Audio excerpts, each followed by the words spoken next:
the key to getting faster is to actually go slower, because they're making it better. And that's why they're not only the best car manufacturers in the world, they're the best manufacturer in the world.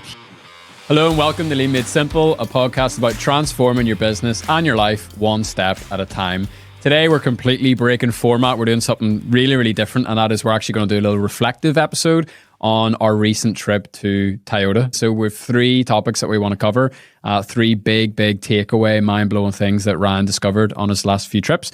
The first one is quality control. So hit us with it. So obviously this is my passion. I eat, sleep and breathe this stuff. So to get to work with Toyota, the best in the world, and translate their message to companies and organizations all over the world, I feel privileged to be in that position. I really do. So Toyota talk about building quality into the process. And yes, they do. They absolutely do. But they also have about 100 people checking and double checking and somebody checking the check. The systems that they have built to check the finished car before it goes to the customer is mind-blowing. It's like a work of art in and of itself. It's unbelievable. I just couldn't believe what I was saying.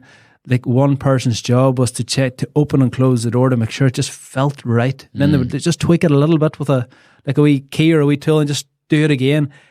You know, that was one person's job. The next person's job was to check the wipers and the indicators and maybe check the keys to make sure the doors are locking and unlocking. Like 90 or 100 people all in a series, all in a row, checking. And then at the very end, which we couldn't believe, then what they do is they take 1 in 10 cars off and take it to the side and go through that car with a fine tooth comb. And I just had this realization, like, for us and our company, and for probably all the companies and business owners that are listening to this podcast right now, how much time do you put into the quality control before your customer gets your product or service? Are you listening to this podcast right now thinking, I'm 100% confident that we send 0 defects to the customer? And I don't think many people are listening to this thinking that, because when I seen what Toyota were doing, I really thought, whoa, we need to change things up here big time. And the thing that really stood out was, you know, it's this loud manufacturing environment. There's a lot of things going on. You know, there's a lot of hard work that's happening there. Yep. And then there's these guys sitting there, and it looks like a flipping high-end watch showroom where they're standing there with these white gloves and they're feeling the cars and that wee fuel flap. They're opening and closing it. Does that feel just about right? You know, right. You talk about a lot on this podcast. One of the big things about Lean is respect for people. And, you know, as a consumer and a customer, looking at what Toyota are doing there, I just feel the respect. You know what I mean? Yeah. It's made me just look at Toyotas in a whole new way, where I'm like, whoa, the respect and care that goes into every single car is just phenomenal. Yeah, it's incredible. Where's the action there for you? Actually, this week and next week, we are re-evaluating our entire quality control process. Wow. So can every single company listening to this podcast learn from Toyota? Absolutely. We're actually building a light tunnel. I'll probably share a video of it sometime, but Toyota have this light tunnel, the QC tunnel they call it, where every single car goes through and it shines loads of light around the entire vehicle so they can see if there's any minor blemishes in the paintwork or whatever. So we're actually building a light tunnel to put our products through. Incredible. And it's really to send a signal to everybody in the organization that this is how serious we are taking quality control. The next person to see this product after it goes through the light tunnel is the customer. And are we sending a defect to the customer? Well, we're going to make sure that we do everything in our power not to. Phenomenal. Okay, second point, people-centric culture. Again, this is something we've heard before. This is something we've read about. What stood out to you afresh whenever you were standing there, literally on the assembly line at Toyota UK?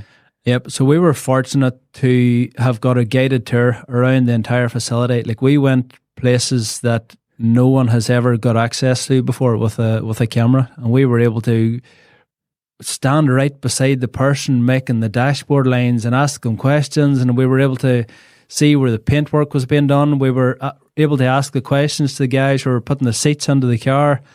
But what I noticed when we were walking around was that Alan and Paul, the two Toyota executives that were with us, knew everybody's name. And I really couldn't believe it. Like 2,500 people, huge plant. And they were saying, oh, hi, Mark. How's it going? Yeah. I hear, Sandra, how are you? Yeah. How's your son? How did the football game go? They absolutely knew everybody's name. Yeah. They were waving at people. They were saying hello. They were asking about their families, asking about their pets, asking about their hobbies. And what I realized there and then was that this is a people-centric organization. People are absolutely at the heart of Toyota. And this is why they are the company that they are. And this is why thousands of companies from all over the world strive to be at that Toyota level. Yeah. And it was crazy. I remember standing in, I think they called it the Obey room, which means the war room. And you can see, and it was public for everyone, so visually how you can progress through the organization. And actually both of the guys, Alan and Paul, that we had the chance to interview and spend time with, they both came in on the shop floor and they worked their way up. And the fact that actually Toyota cares so much about developing their people, that they have it visual, they have the clear path, and they're constantly trying to get people to move to the next level, it's incredible. It is, exactly. And we noticed as well, we were talking about this before we started recording, that like maybe 3 times Alan bent down and picked up like a wee bit of rubbish from the shop floor and put it in the bin. Yeah. And the signal that's sending to the team leaders, to the members that are working on the line, he's sending a very direct signal that this is how we operate, and I'm going to show in front of everyone, he's living what he's talking about. Yeah. I thought it was mad as well, like their redundancy policy or whatever they called it. Yeah. Like that was pretty crazy as well. Yeah, the fact that Toyota UK have never made anybody take compulsory redundancy is amazing. It really is. If they create efficiencies on the line and there's one person that is no longer needed due to improvements, they will reallocate that person to somewhere else in the plant. Straight away that takes the fear out of improvement. It takes the fear out of process improvement. It takes the fear out of this. Sometimes lean is seen as this thing that, reduces the workload to the point where, will I be made redundant? Sure. And Toyota have removed that fear to allow people to maintain their creativity and come up with improvements. Absolutely. So I'll probably ask you for all these takeaways, just kind of doing this on the fly. What is your actionable takeaway from what you witnessed from a people-centric culture perspective? Because again, I look at what's going on at Lean Made Simple and I'm like, these guys, they know everyone's names. It's one big family. What improvement opportunities have you seen after this trip? Yep, good question. So you'll always see me writing with a notebook and taking notes. And one of the things we try and do when we want to create change or create a new direction is that we open it out to the wider team. So at our morning meeting last week, we shared our reflections and our learnings from Toyota. And we said, does anybody have any ideas on how we can encourage a more people-centric organization, a more people-centric culture? Any ideas? And somebody come up with an idea that we're starting next week. Wow. So we're really doing this. It's called Coffee Roulette, where we're getting all the names in a hat. And at every morning meeting, 2 or 3 names are going to be picked out.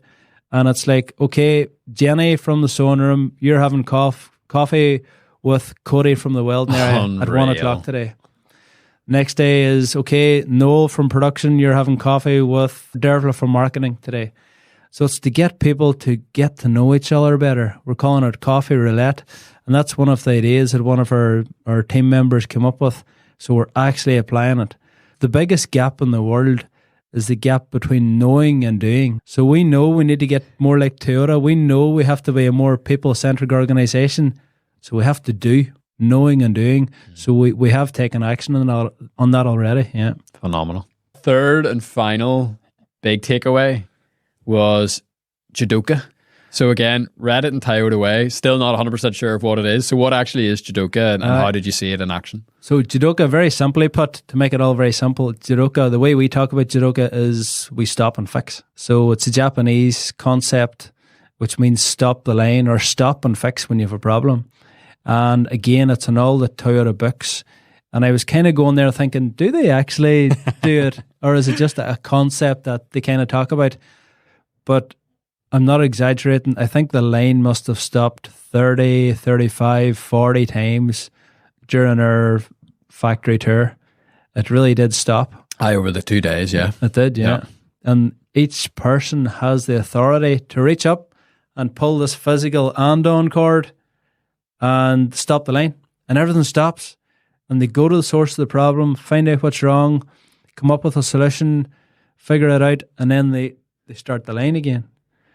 And I thought, this is crazy. They actually do it. But how many times in our small businesses or in SMEs or people that are listening to this podcast, how many times do you have a problem and you just keep going? You don't stop and fix it. You just say, oh, it'll be grand. We'll fix it sometime. We'll fix it when we have time. So I really internalized the power of the key to getting faster is to actually go slower. Wow.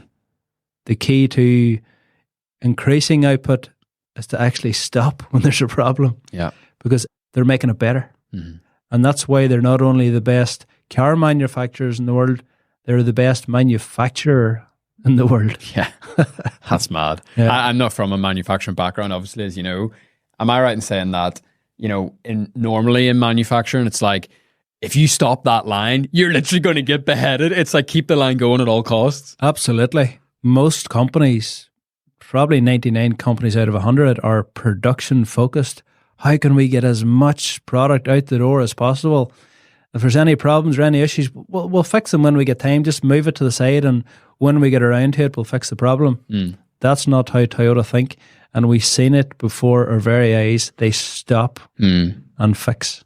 Yeah, you said on an episode recently the importance of creating a blame-free culture. Yeah. And so you're actually encouraged to stop the line, and you're not in trouble. You're actually you're almost rewarded. And you maybe be able to help me understand or translate what was going on. Yeah. But when they pulled the line, wasn't there like a team leader that would run over to them and what did the team leader do? Like help them and support them? There was, yeah. So Toyota is very, very systemized in that when somebody pulls the and-on cord and stops the line, a team leader, it comes up on a board like a visual screen. Line 7 has stopped, and the team leader knows exactly where to go to fix the problem. But I didn't hear this at TM UK, but I've heard this in Toyota in Japan when I was there, that the first thing that the team leader says to the member when they stop the line is, thank you. Thank you for stopping the line. Wow. Like, compare that thinking to a normal company that... Stop this line again, you're going to be out the door. That's right. Exactly. So the cultural differences are just so vast. And for you then, what's your practical takeaway? Because you've known about Joka for a while. On the back of this trip, is there anything that you would do differently? Yep, there absolutely is, and we're doing it straight away. We stopped this week, and we're doing the new quality control process that I was talking about earlier, because we realized this is Joka. This is a time to stop and fix. We're going to stop, we're going to reset, we're going to rethink how we're doing our quality control, and then we'll start again. So stop and improve, stop and improve, stop and fix. That's the way we think. Or it's the way we're getting better at thinking. Landing the plane then, we are really excited about the upcoming content with Toyota, and to have that access that you talked about was amazing. To have the relationships with Paul Blage, showing us around, giving up 2 full days of his time, getting to walk around the Gemba, walk around the factory with Alan Weir. I think we joked it was like walking around Disneyland with Walt Disney. Do you know what I mean? Like just like a once in a lifetime opportunity. The fact that we now get to share this with the wider community is such an honor and such a privilege. Do you just want to share with the listeners how that amazing opportunity even came about in the first place? Yeah, I'd love to. So it's actually really exciting. About 2 months ago, I got a LinkedIn message from a really senior person at Toyota. And obviously, I've been studying Toyota for almost a decade, almost 10 years, read all the books. So I hold Toyota in very high regard. So we jumped on a Zoom call, and he said that Toyota would like to do a collaboration with me and with Lean Made Simple, which was really, really exciting. And flew over and visited them for a few meetings.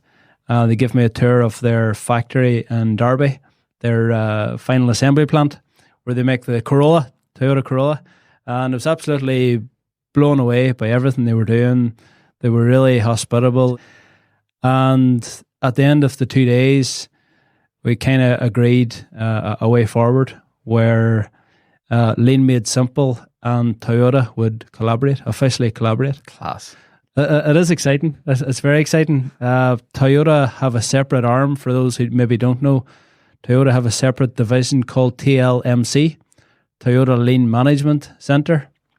And this is a separate arm where senior Toyota Lean leaders go out to other companies and support them with Lean. And they work with some amazing organizations throughout the UK. So Toyota approached me to almost be a translator, not translating from Japanese to English, but translating from complexity to simplicity. Right. Because they've seen the work we're doing with Lean Made Simple. They've seen that we can take really complex lean philosophies and boil them down to really simple concepts that any organization can get on board with. So I want to make sure that the content that we're putting out is really valuable and really practical, so that somebody can watch the videos or the podcasts that we're doing with Toyota and go, that's what Toyota are doing. Yeah. And that's how I can implement it. So it's really going to be an exciting journey, and we're only at the very beginning of it. Yeah, I agree with you. I'm really, really excited to see where we go from here.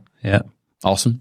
Thank you very much for spending this time with us. Hope that you found it valuable, and we really look forward to sharing this Toyota content with you in the next few weeks. Have a great rest of your day, and we look forward to seeing you again next time. Cheers. Thank you.